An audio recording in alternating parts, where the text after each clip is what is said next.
you're Yeah. held up there. I guess you're about third or fourth last there. What were you kind of thinking at that stage? Well, I suppose the plan always was, like, the only instruction Tony really gave me was just remember it's a long way around. It's 2.5 mile on bottomless ground. You know, he was confident she'd stay. We knew she'd go on the ground, but at the same time, like I said, you know, it's a long way around there on bottomless ground. So, you know, for at least the first mile and 6, you literally just need to drop your hands, get her as settled as you can, and just let her hack around for the first mile and 6. And I jumped out of the stalls, and, you know, the horse out in front, from literally after 100 meters, he had, you know, he jumped out and he had went hard, you know, from after 100 meters. So, you know, I was happy with the position I was in. You know, she settled perfectly. You know, we were absolutely, you know, I went slower over 1.25 miles in Dundalk. You know, we were absolutely winging. And, you know, I just remember saying to myself the whole way around that there is no possible way this lad can keep this gallop up. So I wasn't worried about him really. And I had it in my head that I always wanted to have the favourite, you know, in my sights. So in my eyes, I was in the perfect position the whole way around. I had the favourite in front of me, and, you know, there was a good gallop on, and she was perfectly settled, and I was able to give a breather just around here, just as we passed the intersection. Mm. You know, there's a fair hill now, because I walked it twice beforehand, and there's a fair hill just after you come across the intersection.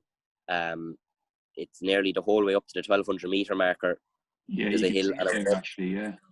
yeah, you know, I was able to give her a breather the whole way up the hill, and, you know, from then on, I was able to, without asking her any questions, I was able to just, you know, just gradually, you know, get her into gear and get her into a position that, you know, I always had it in my head that I wanted to have her ready to pounce.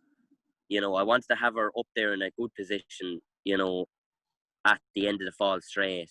And I didn't want to properly kick till I had turned for home. So, you know, coming down along here, I was still happy in the position I was in. The leader had come back to me a small bit. I still had the favourite in my sights, Call the Wind. And, you know, I was still travelling well. And just as we turned into the fall straight here, that's the fall straight, isn't it? Yeah. Yeah, just as we turned into the fall straight here, you know, I eased up outside the favourite and knew I had him beat. So I knew the only horse I had to beat was the horse in front, and I was always confident. I still hadn't kicked here, and just turning in there, that's when I just kicked past the 500 metre marker.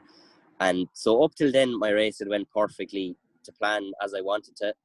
And, you know, I was just saying here, passing the 400 metre marker, that if I had got it right the whole way around, the horse would eventually come back to me. And, you know, I know it's easy to say it now, but the whole way down the straight, you know, passing the 4, passing the 3, passing the 2, the whole way down to the 1, I was happy that I was always going to get him. But I will admit, for 20 metres of the last 100 metres, you know, I was starting to get a bit worried. But, Yeah.